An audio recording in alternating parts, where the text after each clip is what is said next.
One thing we often forget when we're navigating our spiritual journey is the fact that it is our journey. My journey is mine. Your journey is yours. And no one else out there has control over your space unless you allow them to control that. And a lot of times we do that subconsciously by getting into situations where we want to feel safe, we want to feel loved, we want to feel accepted, not rejected. We want to feel secure. And in the process of doing that, we become people pleasers, or we lean into the wants and the needs of others without respecting what is going on within us. And in this video, I want to expand on that a little bit and really point out the fact that you're living under the control of your external environment if you are aligning with your subconscious programming and don't have the awareness to be able to step into your power and make decisions on your own. We call that free will, right? Well, as I've talked about in prior videos, free will is really an illusion when you're making a choice to allow yourself to navigate day-to-day life on autopilot from the perspective of your limiting beliefs and programs. And a lot of times that happens without us even thinking about it. That's why it's called autopilot. It's like artificial intelligence, right? You could think of your ego as artificial intelligence. It's programmed and it's acting out based on its programming. Now, we can lose control of our lives, and that artificial intelligence, or AI, that we can call the ego, can take over and make all the decisions for us. And we kind of go on blindly day to day, just being led down the path of the ego. And that's what is happening across the planet. So many people are in unconscious mode. They are being led around by their programming and limiting beliefs. And we know that as the ego. So how do we break free from this? How do we truly exercise free will, which is a law of the universe? It is available to us in any given moment if we choose to acknowledge it and accept it. And that has to start with being aware that we are not, in fact, making choices based on free will, but instead we are making choices based on programming. For example, you may be at work and somebody comes in and asks you to do something, and you know you're in the middle of a project and you need to stay focused. Your boss maybe is looking for this to be finished by a certain time, but somebody's coming in and distracting you, wanting your help so that they can accomplish their task. So in that moment, are you making a choice to give up control of what you're doing and to go off and assist this person, which may put you at a disadvantage because you might not complete your project on time? Or do you have the awareness in that moment to recognize what's happening and then feel for your guidance and make the choice in that moment that is best for you? Whether you help or don't help isn't so important, but where that result or where that decision comes from is what is important. Okay, so that's just a small example. Another example could be maybe you're talking to a family member, maybe a parent, and maybe there's some disappointment there or something. There's just the minds aren't meeting. There's a discoherence in information going back and forth, and you're starting to get upset with each other. If you are not aware in that moment of what's happening, you can't break that pattern of energy density that is coming up to be experienced, and you end up falling right into it because your ego will take you there because it is familiar. That's the relationship that you tend to have with this parent or this person. So we get back into that role and we get combative. Our frequency lowers and we get into 3D mode where we're communicating based on words and we're not communicating from the heart.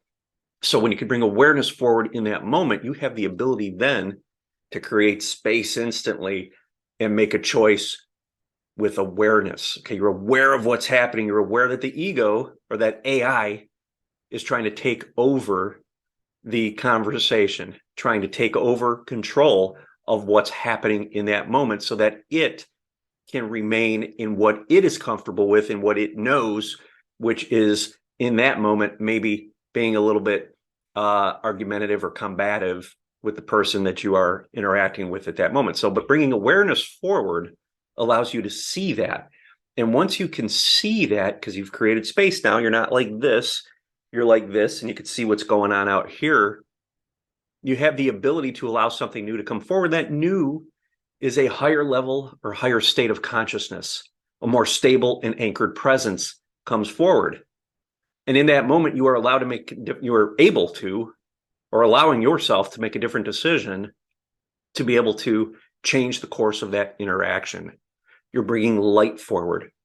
You're bringing heart energy forward, high frequency light coming forward to fill that space. And now you have a greater awareness of the ego, and you could detach from that and take conscious control over that situation. Or just reminds me of one of my favorite movies of all time, Close Encounters of the Third Kind, where they're coming in at the end with the spaceship and the computers just kind of take over. They're talking to each other.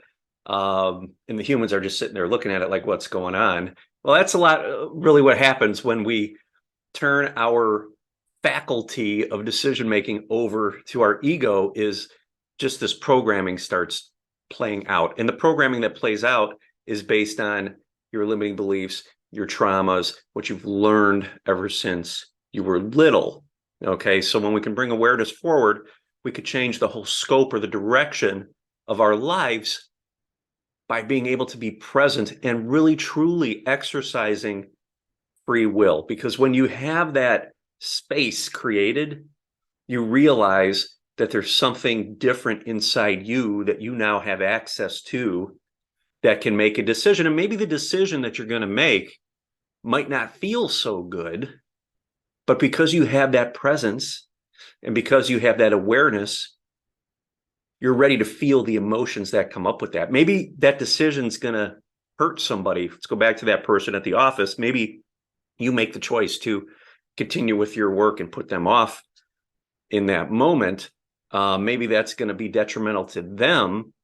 Okay, but for you, in the flow that you're in and doing your work and what needs to get done for your deadline, you are being present with that energy and you are making a decision.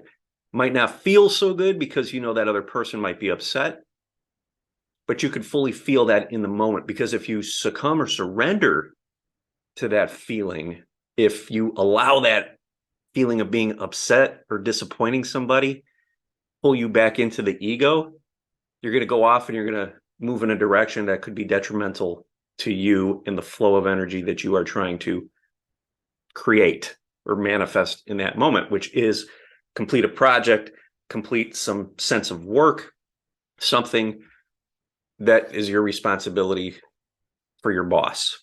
Okay, so very important to be aware of these different types of things throughout your day. When you're going off of these emotions, and instead of feeling the emotions, you're acting or reacting based on emotions, your ego is going to lead you down that path that is going to pull you further out of alignment. Okay, remember, it's programming. If I don't feel good, I need to do this so that I don't feel that anymore. And a lot of that leads to people pleasing, okay, or lowering yourself, lowering your frequency so that you could have a conversation with somebody that really is not authentic to who you truly are.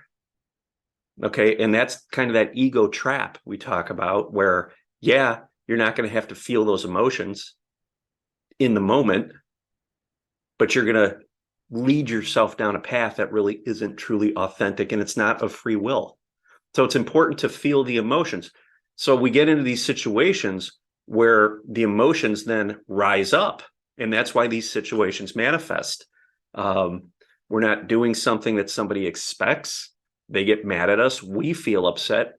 A lot of times because of programming, we don't like that feeling of feeling upset. So we want to make that go away.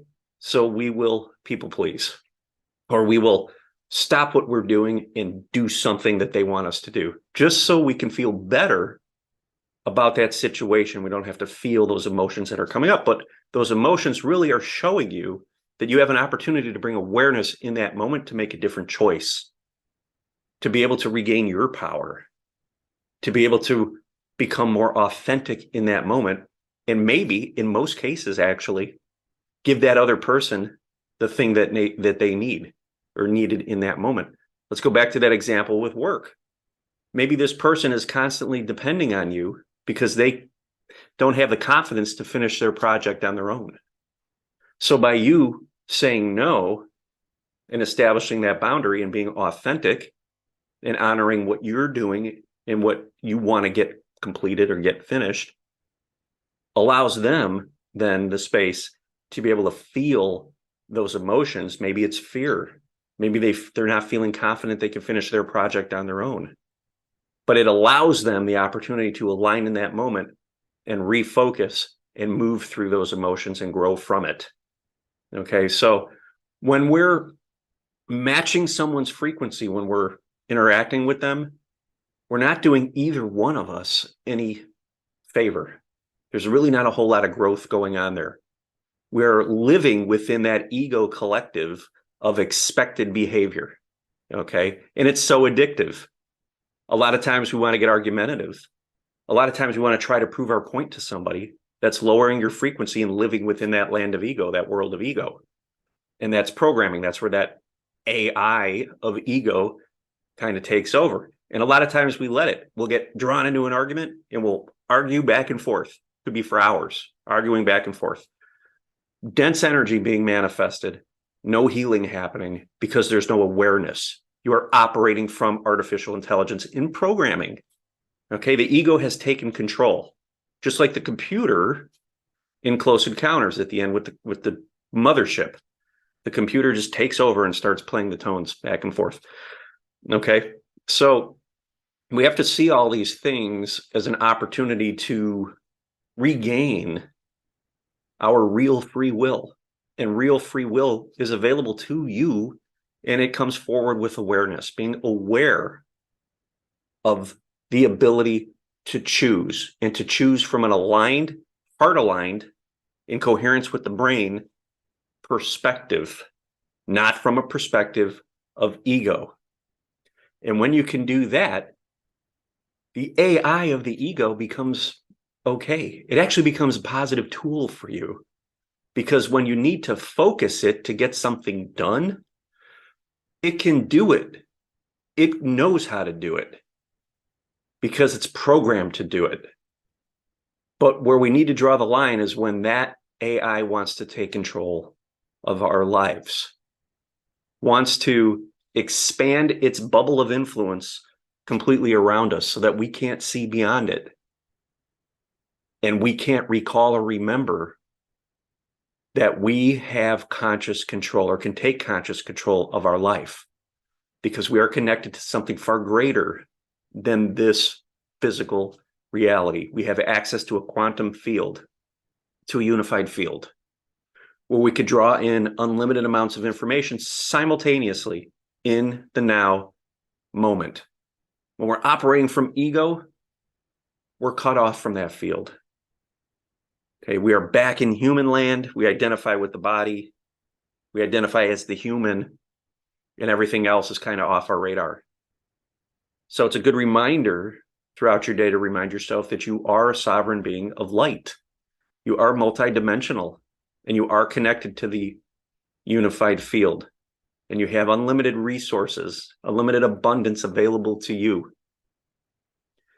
And it's time you start exercising your choices from that perspective. And it might mean ruffling some feathers. That happens. But what you're going to learn is the feathers that you ruffle in other people were a necessary part of their growth, because it allowed them to get out of that predictive programming and experience something new, something unexpected. And those are the seeds of growth that you as a light worker have the ability to plant in others.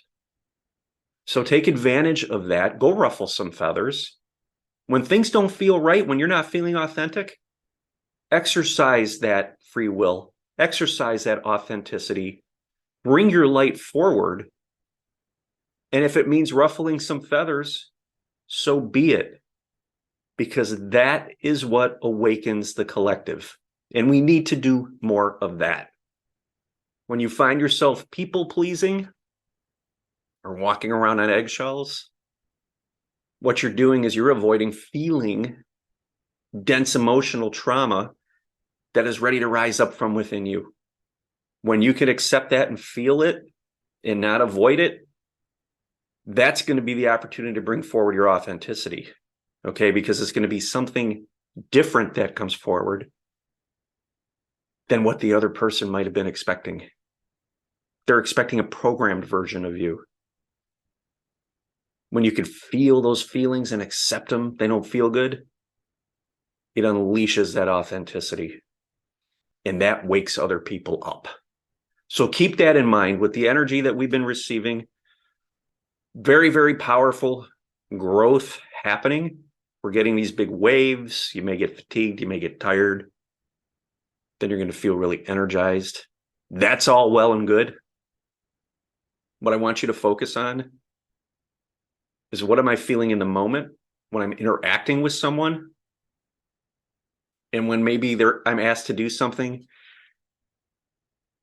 that doesn't feel authentic to me, if I sit with that and decide to make another choice, what feeling rises up in the moment? Do I have fear that they're going to be upset? Feel that, but don't let it control you. Don't change your authenticity or keep it hidden because you might ruffle some feathers. Again, that is a huge growth opportunity for you to stand in your power and be authentic in those situations, and a huge opportunity for the other person because it breaks that cycle of programming, breaks how they're expecting you to respond to them. And that's what awakens the collective. If you guys have not downloaded my heart chakra meditation, head on over to the website. There's a link in the description. You're going to love it. Got some cool things on the way. And thank you so much.